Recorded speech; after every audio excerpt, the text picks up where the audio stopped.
গরু হাম্বা হাম্বা করে ঈদের আনন্দ বাড়ে। আসসালামু আলাইকুম, সবাইকে হাম্বা মুবারক জানিয়ে আজকের ভিডিওটা শুরু করতে যাচ্ছি। আজ নিয়ে এসেছি ঈদ ব্লগ। ঈদের কিছু অংশবিশেষ তুলে ধরার চেষ্টা করছি। কেমন কাটছে আপনাদের ঈদ অবশ্যই জানাবেন। আশা করছি আপনাদের ঈদগুলো ভালোভাবে কাটছে। আলহামদুলিল্লাহ আমাদেরও ঈদ ভালোভাবে কাটছে। আশা করি বাকি দিনগুলো ভালোভাবেই সবার কাটবে। তো আমাদের এই যে কোরবানির গরু দেখতে পাচ্ছেন 1,22,000 মূল্যে আনা হয়েছিল এবং এর গোশত হয়েছিল 150 কিলো। আলহামদুলিল্লাহ মাশাআল্লাহ। তো কিভাবে আজকে রেসিপিটা তৈরি করেছি, গরুর যে কোরবানি গরুর ফ্রেশ গোশতটা প্রথম ঘরে আনার পর 5 কেজি পরিমাণ, তার চেয়ে কিছুটা বেশিও হতে পারে, কম হবে না, আমি মেপে নেইনি। এটা আমি কিভাবে হাতের সাহায্যে হাতে মেখে অল্প উপকরণ নিয়ে চটজলদি এই সুস্বাদু হাতে মাখা গরুর গোশত রেসিপিটা তৈরি করছি, সেটাই আপনাদের সঙ্গে শেয়ার করতে যাচ্ছি। আশা করি আজকের ভিডিও ভালো লাগবে। ভালো লাগলে অবশ্যই লাইক দিয়ে পুরো ভিডিও জুড়ে থাকার বিশেষ অনুরোধ রইল। তো সবার প্রথম এখানে 5 কিলো গরুর গোশত ভালোভাবে নর্মাল পানি দিয়ে 3 বার ধুয়ে নিয়ে পানিটা ঝরিয়ে নিয়েছি। এরপর যেই পাত্রে রান্না করব সরাসরি সেই পাত্রে ঢেলে দিলাম। পিসগুলো একটু বেশ বড়ই ছিল। তো ঢেলে দেওয়ার পর এখানে থেতো করা 1 কাপের চাইতে কিছুটা কম হবে গরম মশলার গুঁড়ো দিয়ে দিলাম। 3টা তেজপাতা টুকরো করে দিয়েছি। 2 কাপ পরিমাণ পেঁয়াজ আধো বাটা করা, 1 কাপ পরিমাণ রসুন আধো বাটা করা। আমি এখানে পেস্ট ব্যবহার করছি না, পেঁয়াজ রসুনের পেস্ট ব্যবহার করছি না, চাইলে কিন্তু কুচিও দিয়ে দিতে পারেন। তারপর 1 কাপ পরিমাণ লাল মরিচের গুঁড়ো, ঝালটা একটু বেশি হলেই ভালো লাগে গরুর গোশততে, আপনারা কমিয়ে বাড়িয়ে দিতে পারেন।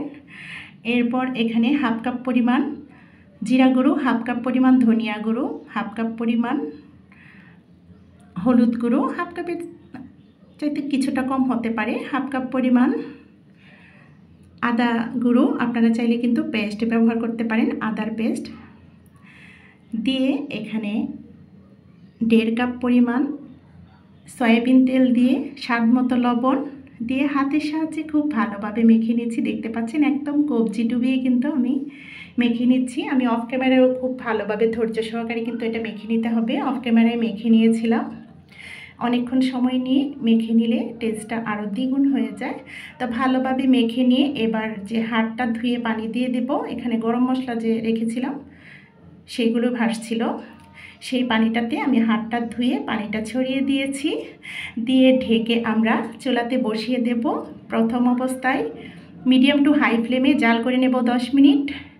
আর এরই মধ্যে দেখুন আমাদের যে ঈদের দিন আবহাওয়াটা এত সুন্দর ছিল, না বৃষ্টি না রোদ, খুব ভালো লেগেছিল, সেটাও একটু শেয়ার করলাম। চতুর্দিকে বিল্ডিং কি দেখাবো, আসলে যতটুকু ক্যামেরায় বন্দি করতে পেরেছি ততটুকুই আপনাদের সামনে শেয়ার করলাম। এবার কিন্তু 10 মিনিট পর ঢাকনাটা সরিয়ে ভালোভাবে একটা কাঠের খুন্তির সাহায্যে নাড়াচাড়া করে নিচ্ছি। এবার কিন্তু চুলার আগুনটা মিডিয়াম আঁচে আছে। নাড়াচাড়া করে 5 মিনিটের জন্য আবারও ঢেকে দিয়েছিলাম। 5 মিনিট পর আবারও ঢাকনাটা সরিয়ে নাড়াচাড়া করে এখন 250 গ্রামের মতো হবে বড় আলু খোসা ছাড়িয়ে ধুয়ে দিয়ে দিলাম। একটু বড় বড় টুকরো করে দিয়েছি, ছোট মাঝারি সাইজের যেগুলো সেগুলো আস্তে দিয়ে দিয়েছি। গরুর গোশততে কিন্তু একটু আলু হলে বেশ ভালো লাগে, সব গোশততেই ভালো লাগে। তো আমি একটু আলু দিয়েছি, বাচ্চারাও পছন্দ করে, আমারও ভালো লাগে। তারপর ঢেকে দিয়েছিলাম আবারও 5 মিনিটের জন্য। 5 মিনিট পর ঢাকনাটা সরিয়ে আবারও একটু নাড়াচাড়া করে ঢেকে দিয়েছিলাম। তারপর আবারও 5 মিনিট পর এখন দিয়ে দিলাম 6-7টার মতো কাঁচামরিচ।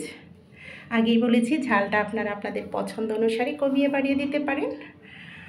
এখন আবারও ঢেকে দিয়েছিলাম 2-3 মিনিট পর সব শেষে দিয়ে দিলাম টালা জিরার গুঁড়ো 3 টেবিল চামচ পরিমাণ। আপনারা চাইলে কিন্তু এই পর্যায়ে গরম মশলার গুঁড়ো কিংবা 5 ফোড়নের গুঁড়ো দিয়ে দিতে পারেন। তারপর 5 মিনিট দমে রেখেছিলাম, চুলার আগুনটাও নিভু করে রেখে দিয়েছিলাম।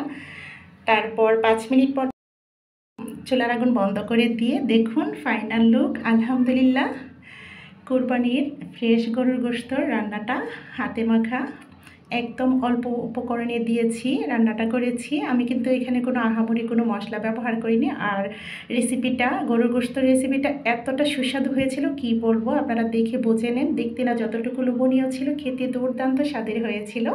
এটা আমি আসলে বলে বোঝাতে পারবো না, আপনারা নিজেরাই জানেন যে কোরবানির গরুর প্রথম যে ফ্রেশ গোশতটা কতটা টেস্টি হয়। বিয়েবাড়ির গোশতের চাইতে অনেক সুস্বাদু ছিল আলহামদুলিল্লাহ।